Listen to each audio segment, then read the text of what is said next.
Bonjour à tous, La Pointe est très heureuse de participer à la 4e édition du Podcaston où des milliers de podcasteurs mettent en avant des associations. Imaginez un ballon.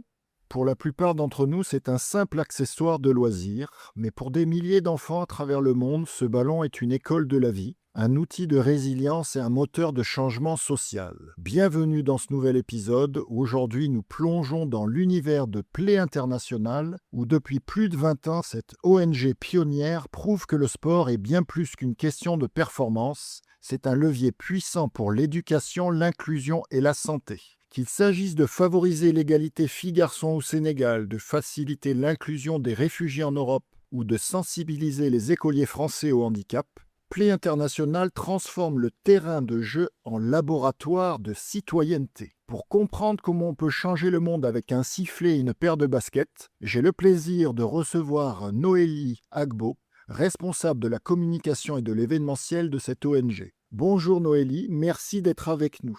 Bonjour Christophe, merci pour cette invitation. Alors, est-ce que peut-être avant d'attaquer directement sur qu'est-ce que Play International, quelques mots sur ton parcours et qui est Noélie Agbo? Donc effectivement, je suis Noélie Agbo, je suis la responsable communication et événementielle de l'ONG Play International. Je suis là depuis 4 ans et demi, depuis septembre 2021. Mais pour la petite histoire, j'avais déjà travaillé chez Play International quand ça s'appelait Sport sans frontières. C'était il y a une quinzaine d'années, c'était 2007-2008 et c'était mon premier vrai travail, mon premier vrai job où j'étais déjà au service communication et développement. J'étais assistante et donc je suis restée 1 an et demi, un peu moins d'1 an et demi. Et après, entre-temps, j'ai effectivement travaillé dans d'autres structures, que ce soit du public, du privé, des médias et autres. Et je suis revenue effectivement, en septembre 2021, il y avait cette offre, et du coup, je reviens un peu à mes premiers amours. Play, tu l'as dit, hein, Play International, c'est longtemps appelé Sport sans frontières. Qu'est-ce qui a déclenché la création de cette ONG et pourquoi avoir choisi le sport comme un outil principal? Alors pourquoi la création de Sport sans frontières? Moi-même, j'étais sportive de haut niveau, j'ai fait de l'athlétisme et en fait, c'est justement aussi un sportif de haut niveau qui a créé cette association. Arnaud Moreau, lui, il faisait de la lutte, il était en équipe de France.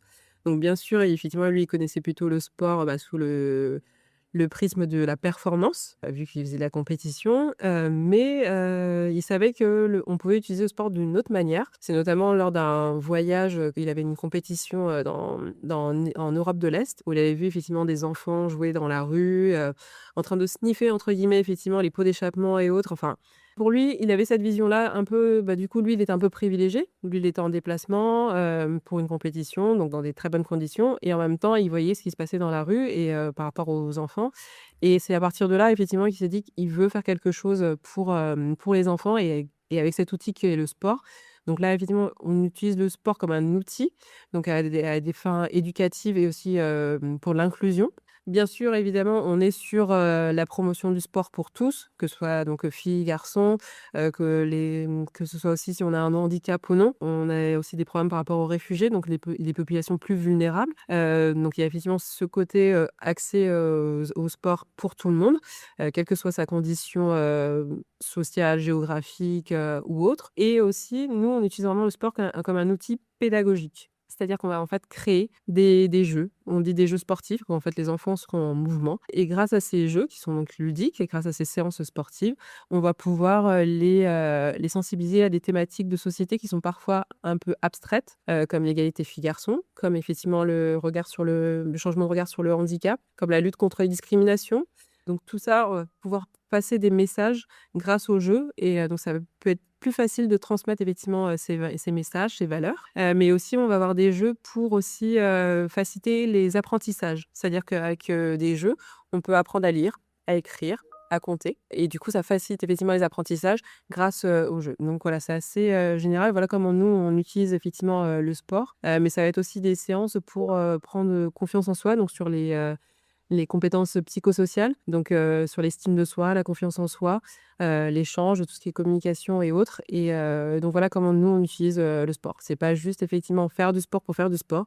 Nous, c'est plus que du sport. Il y a cette vocation effectivement, d'inclusion et d'éducation. Donc on parle un peu de sociopédagogie, sportive, si je ne me Exactement, trompe du pas. socio-sport, effectivement. Et nous, on a ce qu'on appelle effectivement la pédagogie. C'est comme ça qu'on nomme notre, pédagogie. Donc play, comme dans le nom, effectivement, il y a le nom play international et donc c'est de la pédagogie en mouvement. Quelle est la différence entre un club de sport classique et une séance d'activité menée par Play International? Alors justement, effectivement, nous on crée des jeux sportifs, des séances et après on les met à disposition de professionnels de l'éducation et de l'animation. Donc que ce soit des enseignants dans des écoles, mais aussi sur, de l'extrascolaire et du périscolaire et donc effectivement, on forme aussi des coachs dans des clubs. Par exemple, par le passé, on a fait un programme avec, la fédération française de football et aussi la fédération française de rugby, pardon et là on sensibilisait les enfants sur l'éducation au numérique. Donc les réseaux sociaux, cyberharcèlement et autres et donc on a créé en fait des kits pédagogiques, des séances basées sur, cette thématique-là et en même temps ces jeux qu'on a créés, ils sont basés sur les règles du football ou du rugby. Bien évidemment, les enfants vont pas faire un match de rugby avec nos propres règles, mais par exemple, ces séances-là peuvent être utilisées au moment de l'échauffement. Donc effectivement, avant de faire, vraiment le vrai entraînement, côté, on va dire, compétitif, performance, le coach, donc qui aura été formé justement à nos outils, va faire son entraînement, son échauffement de manière différente, avec une vocation éducative. Donc bien sûr, il y a toujours, ces idées de passe au pied ou effectivement à la main pour, le rugby ou au pied pour le football. Mais dedans, bah, intégrer justement cette thématique. Donc là, comme je vous disais, l'exemple de ce projet-là, c'était sur l'éducation, numérique. Mais, voilà comment on peut utiliser, comment on peut faire un échauffement différemment. Bien sûr, il y a toujours cette finalité, il faut s'échauffer pour après le vrai entraînement de sport. Mais en même temps, on peut inclure effectivement une thématique, soit éducation, au numérique ou soit égalité filles-garçons. Voilà comment on peut détourner un peu l'échauffement avec cet objectif éducatif. Alors tu l'as un petit peu évoqué au début, mais je voudrais qu'on revienne un petit peu sur les grands enjeux qui sont traités à travers les différents programmes de Play International. Donc on l'a dit, ça peut être de l'inclusion des réfugiés, l'égalité filles-garçons, de la santé aussi. Est-ce que tu peux nous détailler un petit peu les différents volets et peut-être illustrer par quelques exemples? Sur, la santé, par exemple, on a aussi des programmes qui s'appellent Bien bouger, Bien manger, Bien utiliser les écrans et Bien dormir. Donc voilà, un peu toute la palette sur, la santé et donc par exemple, on a effectivement un programme qui s'appelle École active et donc là, c'est effectivement les enseignants qui sont formés, justement à nos jeux et donc grâce effectivement à ces jeux, donc ils peuvent sensibiliser les enfants, justement à ce qui est, la nutrition, donc effectivement identifier ce qui est une bonne alimentation, une alimentation durable aussi. Donc il y a côté aussi, développement durable, environnement, écologie sur lesquels on les sensibilise. Effectivement, bien bouger, bien dormir, effectivement, comprendre les cycles de sommeil, comment justement, organiser sa journée aussi. Sachant que par exemple, aujourd'hui je vais un entraînement de sport ou autre, du coup au niveau de la nutrition, comment je dois m'alimenter. Donc c'est effectivement mettre ça au quotidien, qui on transposer effectivement, toutes ces conseils, cette sensibilisation par rapport à leur quotidien justement, pour qu'ils prennent conscience. C'est pas juste du «théorique» entre guillemets, mais justement pour qu'ils se l'approprient et qu'ils se projettent eux-mêmes dans leur propre, quotidien. Alors, je le disais un petit peu aussi en intro, vous intervenez en France, mais beaucoup à l'international, Burundi, Kosovo, Sénégal. Comment vous adaptez vos jeux aux contextes culturels locaux? Parce que chaque pays a sa spécificité et puis, bon, pas forcément les mêmes problématiques. Donc, comment ça s'adapte? Effectivement, ils ont pas forcément les mêmes problématiques. Certains par exemple, le Kosovo, effectivement, on y est depuis, la création de, Sport sans frontières, anciennement, nommé, donc depuis 1999 où là, c'était post, conflit, donc effectivement, guerre en ex-Yougoslavie. Du coup, il y avait ce problème on va dire, de réconciliation, de dialogue interethnique. Donc c'était plutôt ce type de problématique où on était. Dans des pays où, par exemple, au Burundi, on va être plus sur de la mixité, sur de l'accès au sport pour les filles. Donc on a des projets, sur ça. Donc effectivement, chaque pays a un peu ses problématiques. Il y a des problématiques un peu communes, en France aussi. On peut être aussi sur ce type on est sur, des projets de vivre ensemble, sur aussi de l'égalité filles-garçons. Mais après, justement, au niveau des jeux qu'on va créer, on va s'adapter effectivement aux spécificités locales. Par exemple, nous, nos jeux, on va parfois créer des jeux de A à Z, mais des fois, comme je disais tout à l'heure, ça peut être basé sur, un sport. On va prendre les règles d'un sport, mais il y a aussi des jeux qu'on va créer à partir de jeux de cours d'école, comme le béret ou autre et donc pareil, dans d'autres pays, on va utiliser des jeux locaux et on va les adapter et après effectivement intégrer la thématique, que ce soit égalité filles-garçons, handicap ou autre.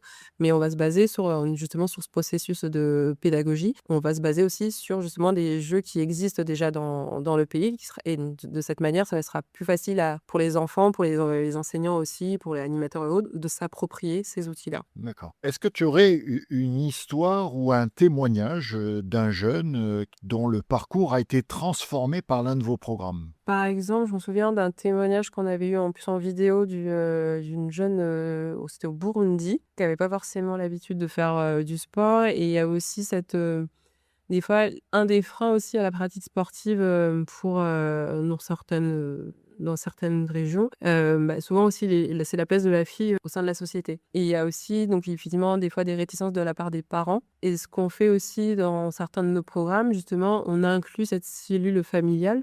Par exemple, au Burundi, on va faire des événements communautaires où ils vont aussi inviter les parents pour qu'ils se rendent compte aussi eux-mêmes, dans quelles conditions leur enfant va faire du sport, avec qui, donc avec des animateurs qui sont formés. Et justement, alors je pourrais pas vous dire exactement les mots, mais effectivement, on avait eu l'interview, le témoignage de la fille et aussi de sa mère. Et du coup, le fait que sa mère elle soit allée sur place, voir comment ça se passait et autres, du coup, elle était plus en confiance et elle laissait librement sa fille, effectivement, d'aller faire du sport. Et donc forcément, faire du sport, c'est mieux pour sa santé, que ce soit physique ou mentale et aussi sociabiliser aussi avec les jeunes et autres et avec, donc avec d'autres jeunes, avec d'autres enfants. Et après aussi dans la particularité de notre pédagogie, c'est qu'effectivement, il y a ce côté, donc pédagogie au mouvement. Donc on fait des jeux sportifs, ils vont courir, lancer des ballons et autres, donc ils vont faire, de l'activité physique et sportive. Mais dans notre pédagogie, il y a aussi une étape où ça va être le débat. Parce qu'en fait, les jeux, c'est en fait les mettre en condition qu'ils fassent l'expérience effectivement d'une personne en situation de handicap, de faire l'expérience d'être une fille. Alors par exemple, on a un garçon, voir que justement grâce à ces jeux, ils vont comprendre peut-être les freins, comprendre ce que peuvent ressentir une fille, parce qu'elle va être, discriminée ou parce qu'elle va mettre de côté parce que c'est une fille.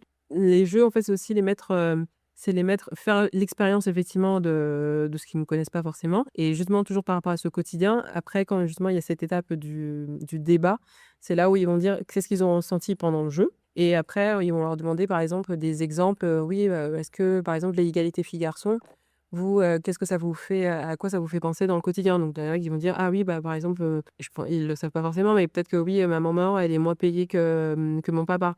Ils vont donner aussi des exemples de ce qu'ils connaissent, réellement dans la société, ils ont entendu à la télé, sur les réseaux sociaux et autres et du coup, ce débat-là, justement, c'est l'opportunité d'échanger justement entre les enfants, donc vraiment d'échanger sur, sur une thématique, donnée pendant le jeu. Donc c'est d'une part effectivement vivre cette thématique de manière effectivement, de l'expérimenter via le jeu et après justement de débattre. Le rôle de l'animateur ou de l'enseignant est essentiel parce que c'est lui justement qui va diriger les débats et bien sûr il y a des messages effectivement à faire passer et donc c'est ça aussi l'échange, qu'on propose dans notre pédagogie. Alors justement, c'est une bonne transition aussi. Donc vous avez ce fameux kit de pédagogie, on l'a parlé. Donc là, c'est un peu le résultat, donc appliqué aux enfants avec le débat, les jeux, le sport est un prétexte. Mais ce kit qui existe, à qui s'adresse-t-il et comment on peut l'utiliser? Parce que vous vous formez, on l'a un peu évoqué au ses débuts, l'ONG, donc Play International, forme aussi des éducateurs, je pense, en France et à l'étranger. Du coup, potentiellement avec ce kit, comment ça se passe? Alors effectivement, nous on crée, ces séances, ces jeux.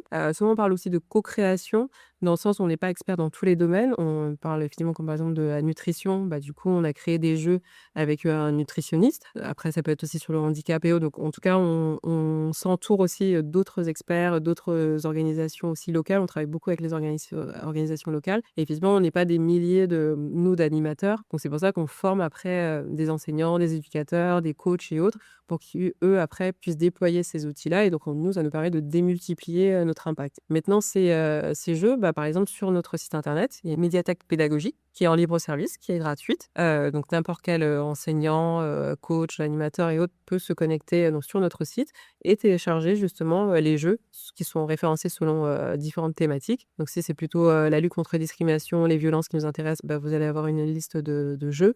Ça peut être sur le handicap, l'égalité filles-garçons Et dans ces kits-là, effectivement, selon une thématique, il va y avoir plusieurs séances avec des sous-thématiques. On va dire qu'il y a une thématique plus générale et après, justement, on décline. Et donc, il y a des jeux qui vont être adaptés à chaque sous-thématique. Et dedans, vous allez avoir effectivement les règles de jeu, quel est le matériel dont vous allez avoir à disposition, avoir les annexes aussi, parce qu'effectivement, il y a des petites cartes qu'on doit imprimer et autres. Donc, tout ça est disponible en libre service sur notre site internet, mais-international.org. Ouais, j'allais le dire, mais ça sera aussi dans le descriptif de l'épisode. Donc, vous aurez le lien dans le descriptif pour pouvoir cliquer, mais on va y revenir un petit peu après. Donc, tout ça, c'est des beaux projets, tout ça, mais il faut bien, on va dire, faire tourner la machine. Donc, comment une ONG comme Play International est-elle financée et quelle est la part du mécénat privé par rapport aux aides publiques? Alors, effectivement, on dépend beaucoup des aides publiques, notamment l'Agence française de développement, qui est notre bailleur principal. Si vous suivez l'actualité, ces derniers temps, effectivement, il y a des démissions assez conséquentes au niveau de l'aide publique, que ce soit déjà aussi aux États-Unis, mais aussi en France. Donc, effectivement, là, actuellement, depuis l'année dernière, un petit peu avant, mais surtout depuis l'année dernière, effectivement, il y a une crise, on va dire, dans le monde associatif. Notamment, on a un projet qui là, par exemple, n'a pas été renouvelé et donc là, il va se terminer à la fin du mois, au bout de 6 ans. C'est notre projet EJO. Actuellement, on est, on va dire, à, je pense, 80% mine de rien d'aide publique et 20% de privé. C'est là, effectivement, où il faut qu'on soit assez habile, justement, pour faire cette transition. Donc, c'est pour ça qu'on développe pas mal de choses aussi au niveau du privé. Donc, il y a des fondations privées qui nous financent. Mais aussi, ça fait aussi partie, une de ma fonction. C'est aussi, donc, au niveau du privé, on organise des événements sportifs solidaires ou d'autres opérations solidaires. Par exemple, on organise aussi une vente aux enchères, généralement en fin d'année, où on collecte des objets dédicacés ou portés par des sportifs de niveau. On récupère aussi des expériences, soit donc par des sportifs ou des marques, des fédérations, des clubs qui nous aident. Et donc ça, on fait ça en fin d'année, au mois de novembre, autour du 20 novembre, qui est la Journée internationale des droits de l'enfant. Et donc on vend ça effectivement aux enchères. C'est une manière aussi de nous financer. Mais sinon, surtout, on organise pas mal de challenges sportifs. Notamment, on a une course qui s'appelle Vertigo. C'est une course verticale qui se passe tous les ans depuis 2013 à Paris-La Défense, dans une tour. Donc la particularité, c'est que c'est une course verticale. C'est-à-dire, je ne vais pas vous demander de faire un 5 km ou un 10 km, mais je vais vous demander de monter le plus rapidement possible 40 étages d'une tour. Donc là, la 12e édition sera le 21 mai, dans la Tour Légende. Donc là, c'est 40 étages, donc soit 822 marches. Alors, il y a un format relais aussi, par équipe de 4. Si vous voulez faire que 10 étages, c'est possible. Mais du coup, le but, c'est effectivement de monter le plus rapidement possible ces 40 étages. Et mais le cadeau, c'est d'arriver sur le toit et avoir une vue à 360 degrés sur tout Paris et la Défense. Et au pied de la tour, on a aussi un village festif où il y a des initiations à d'autres sports, il y a de la musique. Donc, c'est vraiment ambiance after work. Et sinon, on a un autre challenge aussi qui est connecté, d'ailleurs, qui va commencer là le prochain, le 26 mars, pendant 3 semaines. Donc ça, c'est vraiment dédié aux entreprises où, en fait, elles inscrivent des équipes de 4 personnes. Ça passe par une application qui s'appelle Squad Easy et le but, c'est de faire le plus de kilomètres en marchant, en courant et en faisant du vélo. Donc voilà, donc après, il y a un classement des entreprises, des équipes, il y a aussi des quiz, des défis photos et autres. Donc voilà, c'est aussi ce type de prestations qu'on propose aussi aux entreprises qui nous permet effectivement de collecter des fonds pour Play International. Après, on est ouvert aussi aux dons de congés, aux dons aux arrondis sur salaire. Ça peut être aussi des mécaniques qui peuvent être intéressantes pour nous. Et donc, on essaye de justement creuser un peu plus sur ce côté-là, sur le volet-là pour le privé. Ouais. Donc justement, si un de nos auditeurs veut vous soutenir, quelles sont ses options du coup? On a dit, hein, dons, bénévolat, sensibilisation dans les écoles, qu'est-ce qu'on peut faire? Alors, évidemment, ça peut faire un don. Sur notre site internet, vous pouvez faire un don directement donc sur une page Hello Asso. Il y a participer à nos événements comme effectivement la course Vertigo qui est aussi ouverte au grand public. Ça, c'est possible. Donc là, il faut être effectivement sur Paris. Faire parler de nous sur les réseaux sociaux, autres. On est un peu partout. Donc, n'hésitez pas à liker, repartager effectivement nos actions si vraiment enfin, vous êtes convaincu en tout cas par ce qu'on fait. Et donc, effectivement, plus on est vu, mieux c'est. Donc, c'est de la visibilité en plus pour nous. Donc si vous voulez faire un don, donc on le rappelle, hein, play-international.org. Donc si voilà, vous savez pas quoi faire de quelques euros qui vous restent, eh ben, vous pouvez les faire passer à Play International et qui saura bien les utiliser. Oui. Et sinon, parfois, on est aussi sollicité par des particuliers. Comme là, actuellement, on a 2 jeunes étudiants qui vont faire un Ironman au mois de juin et qui ont décidé, du coup, en même temps, de collecter des fonds pour, Play International. Donc ils ont ouvert une cagnotte pour, Play. Donc sur les réseaux sociaux, ils partagent un peu, effectivement, leurs entraînements et autres, donc un peu, cette aventure. Et en même temps, donc ils font effectivement une collecte, pour Play. Donc c'est arrivé aussi quelques fois. Il y avait, un temps, il y avait aussi 2 cyclistes qui devaient faire, Paris-Lyon, donc à vélo. Bah, pareil, en même temps, ils ont ouvert une cagnotte, pour nous soutenir. Espérons que vous aurez que le pourcentage entre le 80-20 peut-être passe déjà à 70-30 et que ça se prolonge dans ce sens-là. Voilà, c'est l'idée. Sinon, il y a aussi effectivement des BDE, des universités et autres qui font des fois des challenges sportifs et pareil, ils veulent associer, une cause, à ce challenge. Donc voilà, c'est aussi ce type d'initiative, certes, qui ne rapporte pas des millions, mais mis bout à bout, effectivement, ça fait, une somme, assez, conséquente. Donc ça, c'est plutôt sympa de leur part, effectivement, de penser à nous, quoi. Si vous deviez résumer l'ambition de Play International pour les 5 prochaines années en une phrase, ça serait quoi? L'ambition, chaque prochaine année? C'est vaste. C'est vaste, mais c'est pas une question piège, hein. Non, c'est pas une question faible, mais effectivement, nous, notre conviction, enfin, nous, ce qu'on essaie effectivement, c'est que les enfants se réalisent pleinement au niveau de leur potentiel. C'est vrai que nous, on est plutôt sur on n'est pas forcément sur des sujets d'urgence, plutôt une ONG de développement, on a des projets de développement, donc ce qui est vrai que c'est pas toujours évident de mesurer, on va dire, notre, impact. Comme je disais, nous, on est un peu plus sur, effectivement, bon, c'est finalement la santé, l'accès au sport, mais aussi sur la confiance en soi, l'estime de soi, et que les enfants puissent se projeter.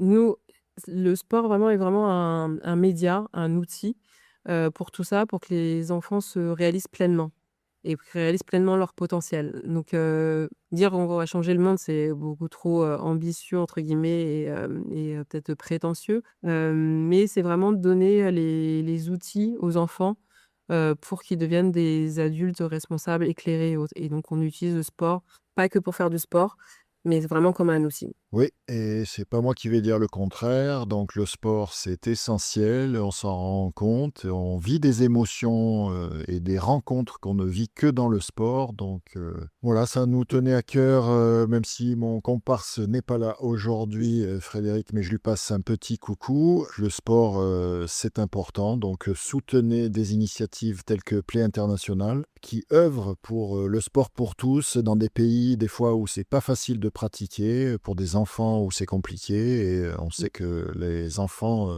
c'est aussi ce qui fait vivre un petit peu notre monde. Donc, c'est des ressources importantes sur lesquelles il faut s'appuyer. Oui.